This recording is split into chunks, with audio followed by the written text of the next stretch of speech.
All right, beauties. Hi, it's your girl Claire Moore, and I am here with a different kind of video. We're going to be talking about mental health, and we're going to be talking about medication, and we're going to get really vulnerable in this video. I am hot, that's why I have this on. I'm not sure if it's bothering the audio, so let me take it off. This is not promo, okay, but it's amazing. Shout out to Taurus for sending me this. It is a neck fan. It is environmental friendly. It is air conditioned, and it doesn't have any blades. I guess I'll leave the link for this down below as well, and I have a 10% discount code, but again, I'm not getting paid. This is just amazing. Okay, they hit me up. They was like, oh, can I send you this fan? And I was like, you know, I am on my fitness journey or whatever like that, so yeah. And then I was doing my makeup today, and it came in handy. Anyways, it's not about that. So on Instagram, I asked if you all would like to know my journey on my antidepressants medication, and a lot of you all said yes. So I figured that we will talk about that today. I think I will put timestamps, maybe not, I don't know. But I wanted this video to talk about why I even got on antidepressants, how afraid I was to get on them, and then when I finally got on them, I was telling like everybody. So now everybody knows I'm on antidepressants, and now that it has cooled down and it's what, 3 years later, I'm like, maybe I shouldn't have told all them people, because they be acting like I got more issues than I do. But oh well. Now you can see a functioning black woman on antidepressants. I be functioning like 92% of the time. Okay, so I was a really happy little girl living in Suriname. I was so happy. So I'm gonna tell you guys how I became depressed and how I decided to go on antidepressants. So it's just a little like quick 5-minute story. Okay, so I was a pretty happy little girl. I was born in New York, but I was raised in Suriname. And up until I was 10 years old, I was a pretty happy girl. I mean, I knew that my family didn't have a lot. I knew that we were living in poverty, but my mom made it work, and I had a great childhood in Suriname. It was so much fun. We never went hungry. You know, it was a good time, minus some hiccups here and there, right? My mom, even though my mom was married, we were living alone in Suriname, my mom, my brother, my sister, and my dad was in the United States. Then one day, and you know, when you're younger, you really think you're like this invincible human, right? And then one day we got a phone call that my father died. And that's the first time that I felt real sadness, right? We then moved to America. Fast forward, what, 4 years later, my brother died. My big brother, who always looked out for me, who was the only man in my life, who was just, in my eyes, my big brother was perfect. Then he died. And then when he died, I felt depression. But I didn't know it was depression. I just knew, you know, someone died, so I'm sad. But I was really sad. It was like the world had turned black and white. Like when my dad died and I came to America, it was still pretty exciting, not his death, but coming to America was super exciting, you know, and scary. But, and I was still living in like, La La Land. Even though my dad had passed and I had experienced death, because I didn't live with him 24/7, I was still living in invincible land. I still felt like I was untouchable. Like the world didn't feel real. Like when my brother died, the world felt real. I was 14 and life changed. Life completely changed after that. Life became gray, black and white, gray. I'm gonna say gray. Life became dull after my brother died. And I just got really into my head. I started to overthink things, For a few years, I thought that another person in my family is gonna die. Could it be me? Because at that time, my dad had died, then my brother had died, and then the cousin had died. And then there was some rumor, I don't even know where I heard this rumor from, but there was a rumor in my family going around that there's a family curse. So at 14 years old, I was just living life thinking that somebody close to me is gonna die soon, or I'm gonna die. So I was very afraid. And then of course my mom was yet again a single mother. We were, you know, living paycheck to paycheck. Life was rough. I'm not gonna get too much into my childhood, but life was rough, but at the same time it was still really great. Then at 18 years old, my mom decided to move back to her country, which left me alone in the United States. Even though I had an older sister, we wasn't cool like that, so we didn't support each other on this journey. So at 18 years old, I was on my own, struggling. And the biggest thing was, oh my God, if I don't keep this job, if I don't do X, Y, and Z, I'm gonna be homeless. And that was really, really scary to me, right? That was, you know, I'm having a serious conversation. I got my titties out, my bag out. Anyways, so that was really, really scary to me. But from all of my friends, I was the one who had their shit together. I had my car, I had my apartment. But I was always really sad because I was worrying about my mom. While I was going through all of this, 18 years old, growing up, trying to keep a job, trying to keep an apartment, trying to keep my car, I was also financially taking care of my mom. And I was really, really lonely. I felt like I had no one. But I always kept a smile on my face. I always gave the best advice. I was always there for someone else, but no one knew that I was so sad inside, except for my mom, because sometimes I would call her at night at like 1 o'clock in the morning and I would just be bawling my eyes out. And then I would wake up the next morning and do what I gotta do, because back then in like the early 2000s, not the early 2000s, well yeah, the early 2000s, but like 2010-ish, you just didn't talk about depression. Like there was no depression. It was just, you're sad, go pray, and then keep it pushing. So that's what I did. Through all that time, drama happened. There was big drama with my family, big drama with this other aunt of mine. I had to stay with my aunt, I had to stay with my uncle. Just a lot of sadness, sad shit was going on, and I wasn't shaking it off. Like every time something happened, I became more jaded, I became more mean, I became more cut off from the world.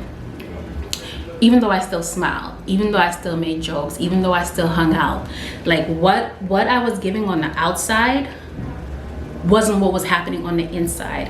It was a really, and it still happens now, but now I'm just extremely upfront.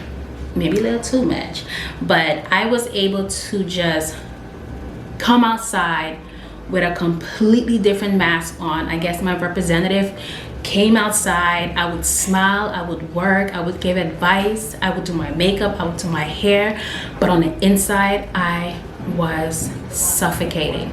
It's like I could have a whole conversation with someone, but my brain is thinking of other things.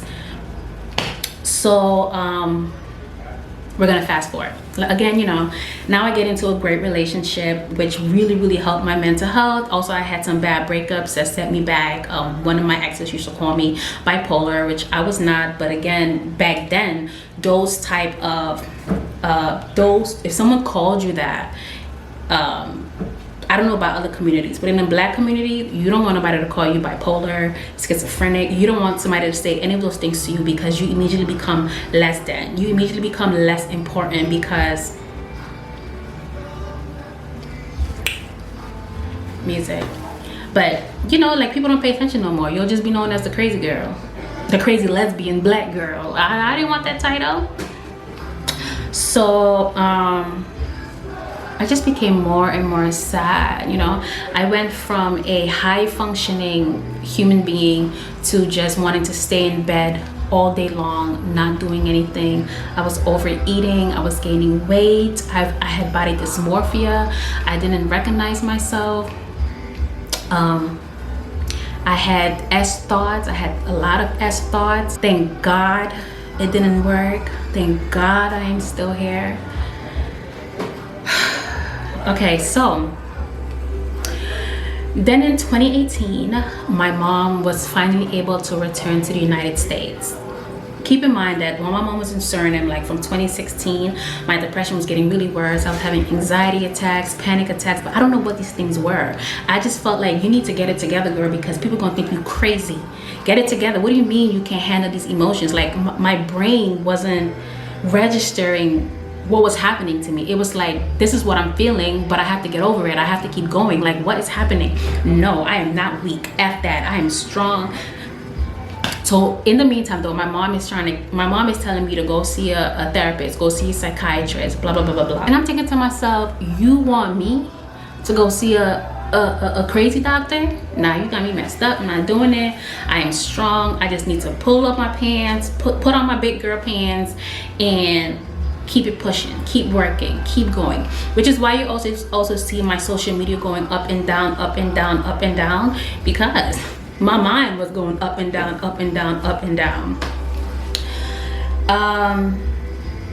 A lot of my depression came from my mom also being in Suriname, right? It was really difficult taking care of her, taking care of myself, but also making it seem to the world that I was okay, and I wasn't okay. It was a lot of pressure on me. It held me back. My mom being in Suriname held me back from doing a lot of things because I was so focused on making sure she was okay. That was my number one priority. So from 18 years up, I never had a time where I was only worried about myself. I never had a time to not worry about my mom, not worry about where I'm gonna live. So as I got older, when I was 18 and stuff, I was just hustling. But as I got older and you just sit down more, you then think of things and you start harboring on things and you can't seem to get over things. And that's what was happening to me. And I was sad all of the time. Every day, all day, I was sad. Getting out of bed felt like, why? So finally, my mom, like I said, my mom moved to the United States, and we were going to the doctor one day. Mind you, my mom has been trying to make me go see a therapist, psychiatrist for a very long time. She's been telling me about antidepressant medications, and I'm like, lady, don't say them words to me, okay? Don't do that.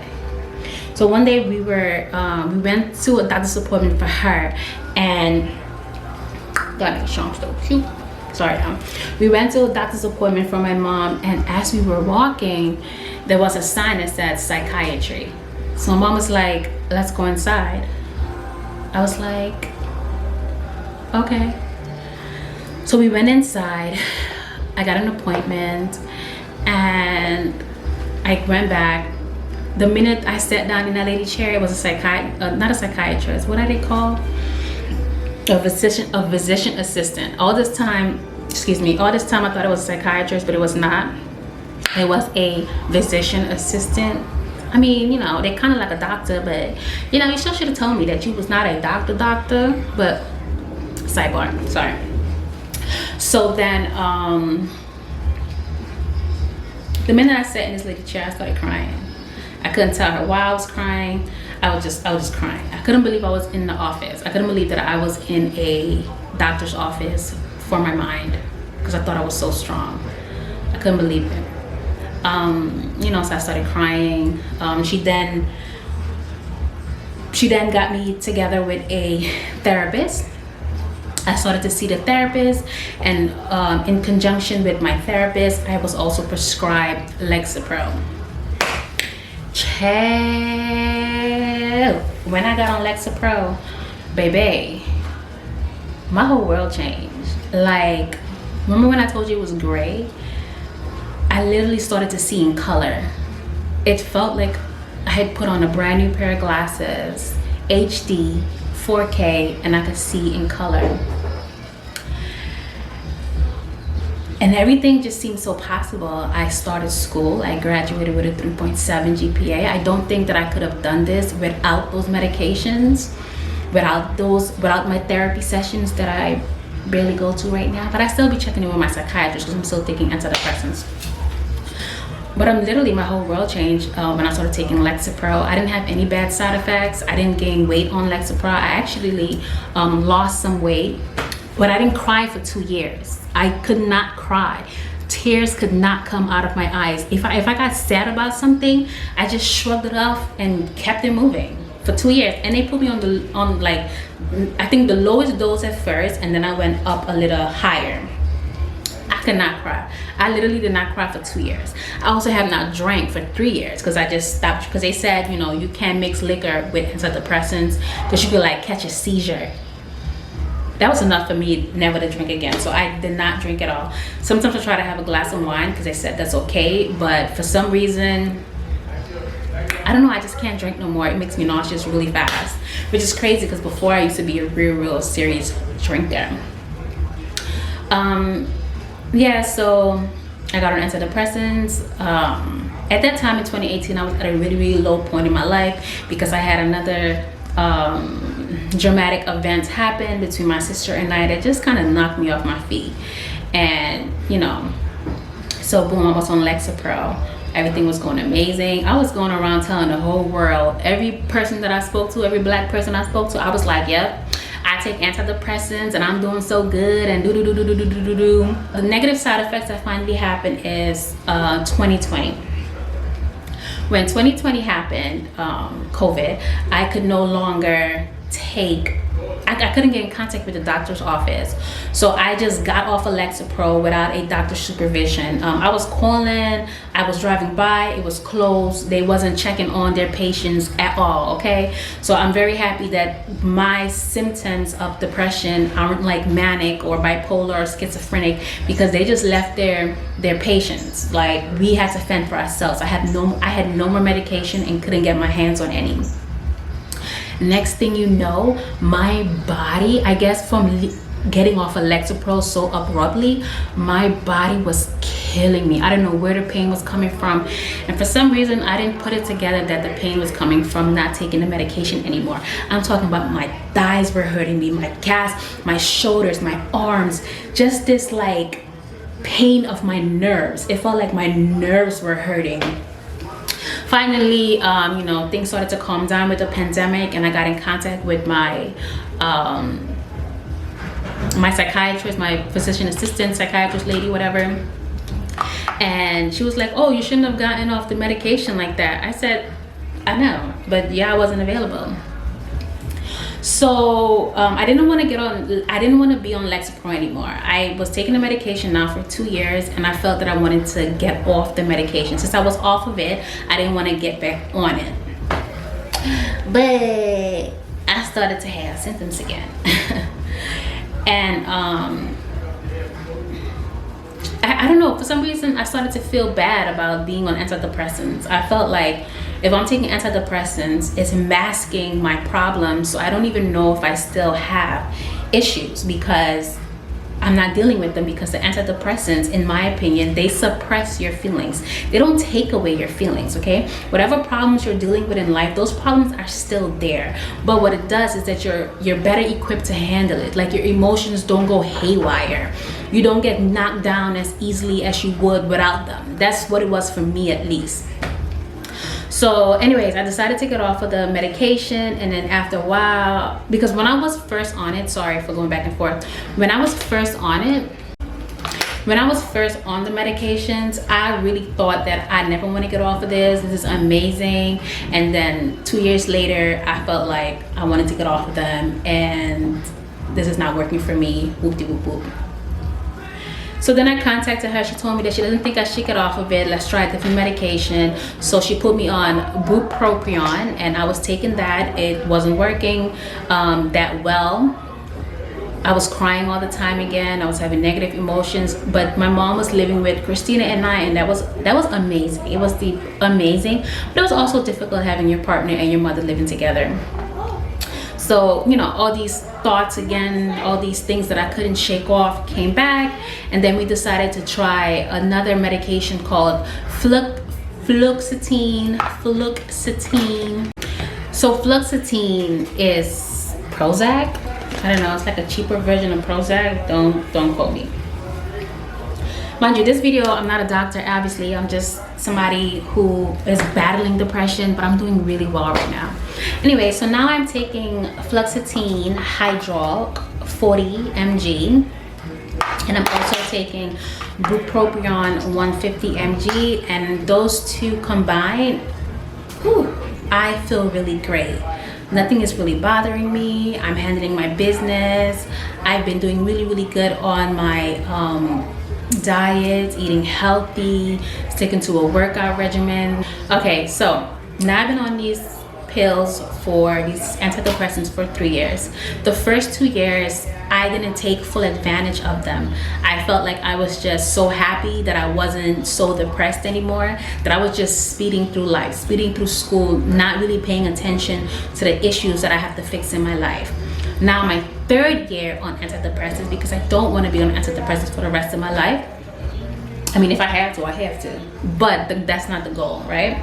My 3rd year, I want to use the fact that my mind is so clear, it's not foggy, you know, I can get up. I want to use, especially with this new dosage she has given me, like, has really helped. I want to use this year, this time, however long I'm on it, to fix the issues that I have. Work out, get into a healthy regimen, eat really healthy, because I have all the motivation and help that I need to crush those goals. And I feel like once I lose weight and get to a place in my life where I'm comfortable and happy, then I would like to get off of it and see how I do without it. But I want to wean off of it, you know, never get off these pills or any pills without a doctor's supervision. Oh, if you're seeing this, it's just a hair dryer that I got. So now we are at the end of the video. I hope you learned something. I hope I was able to take some of the stigma away from being on antidepressants, because it's not that serious, all right? If you go to the doctor when you if you go to the doctor for everything else, why can't you go to the doctor for your mental health? It's just that simple. You know, and if you're someone who's afraid to go see a therapist, a psychiatrist, or you're afraid to get on antidepressants, don't be. But definitely do it in conjunction with a therapist and your psychiatrist. That is very important. And that's my story. I hope it's not too long. I should have wrote down some notes, but I didn't. Anyways, thank you all so much for watching. Make sure you give me a big fat thumbs up if you enjoyed this video, if you learned something from this video. And did I say subscribe?